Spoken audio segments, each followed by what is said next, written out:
নমস্কার বন্ধুরা, নতুন রেসিপিতে আপনাদের স্বাগত। আজকে আমি আবার একটা অন্যরকম রেসিপি নিয়ে এসেছি। আজকে আমি করে দেখাবো, এই দেখুন বন্ধুরা, পাকা পাড়া একটা চালটা দিয়েছি, চালটার আচার করে দেখাবো। তাই চালটার আচারটা কীভাবে করি প্রথম থেকে শেষ পর্যন্ত ভিডিওটা দেখবেন, স্কিপ করবেন না। আর ভিডিও ভালো লাগলে লাইক, শেয়ার, সাবস্ক্রাইব করতে একদম ভুলবেন না। আর চালটার আচারের জন্য আমি নিয়ে নিচ্ছি এখানে 250 আখের গুড়, নুন, সাদা তেল, আর এখানে একটা ভাজা মশলা করব। তার জন্য নিয়ে নিয়েছি তেজপাতা, শুকনো লঙ্কা, সর্ষে, গোটা ধনে, গোটা জিরে, আর হলুদ গুঁড়ো আর 5 ফোড়ন।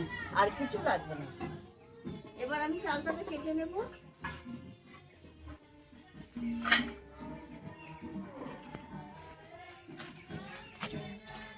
পাকা চালটাটা দেখেছি কত সুন্দর কালার এসে গেছে একদম চালটাটা। এই দেখুন বন্ধুরা, চালটাগুলো এরকম ছোট ছোট করে কেটে নেবো। আর এখানে ভেতরে একটা আঁশ আছে, এটাও ফেলবো, আর এই ছালটাও ছাড়িয়ে নেবো। কিভাবে ছালটা ছাড়াবো দেখুন। এই দেখুন পাকা চালটা তো একটু, আর চালটা এমনি একটু স্লিপ খায়, একটু মানে সাবধানে কাটতে হবে। এই ছালটা ছাড়িয়ে নিলাম। এবার এই ভেতর থেকে এই অংশটা, এই আঁশটা এই যে এইভাবে ছাড়িয়ে নেব। এইভাবে সব চালটাকে আমি কেটে নেবো। এই দেখুন বন্ধুরা, চালটা কাটা হয়ে গেছে। এবার আমি একটু শিলে থেতো করে নেব। থেতো করলে বেশ আচারটা খেতে ভালো লাগবে, আর রসটাও ভালোভাবে ঢুকে যাবে। এই দেখুন বন্ধুরা, এবার আমি চালটাগুলো থেতো করে নেব। এইভাবে হালকা করে থেতো করব সব চালটাটাই।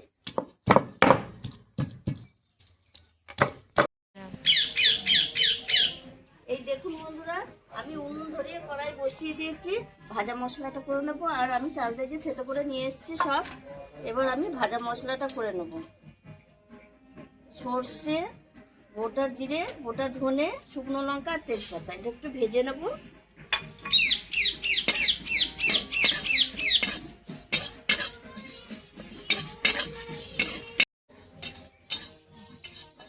এই দেখুন বন্ধুরা, মশলাটা আমার ভাজা হয়ে গেছে। এবার আমি নামিয়ে নিচ্ছি। এবার আমি কড়াইটা বসিয়ে দিয়েছি। এবার আমি দিয়ে দেবো সামান্য একটু সাদা তেল, 5 ফোড়ন, শুকনো লঙ্কা,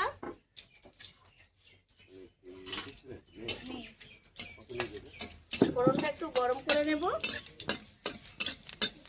এবার আমি থেতো করে রাখা চালটাটা দিয়ে দেবো। সামান্য হালকা করে একটু ভেজে নেব। এর মধ্যে আমি দিয়ে দেবো নুন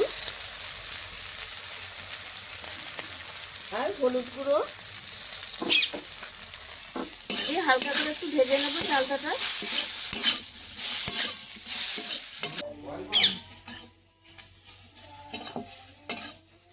ভাজা হয়ে গেছে। এবার আমি আখের গুড়টা দিয়ে দেবো। এখানে 250 আখের গুড় আছে। একটা চালটার জন্য 250 আখের গুড়ই যথেষ্ট, কারণ এই চালটাটা একটু পাকা ছিল।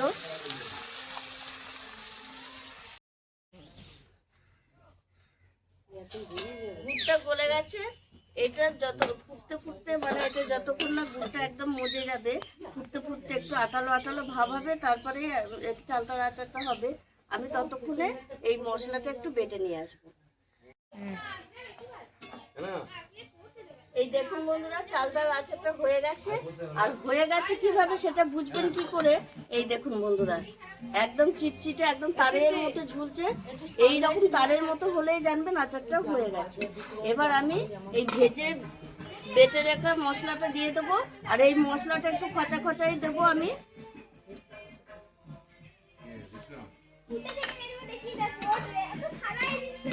এবার আমি নামিয়ে দেব। দেখুন কত সুন্দর হয়েছে। উপরটা একটু মশলা দিয়ে দেবো নামিয়ে।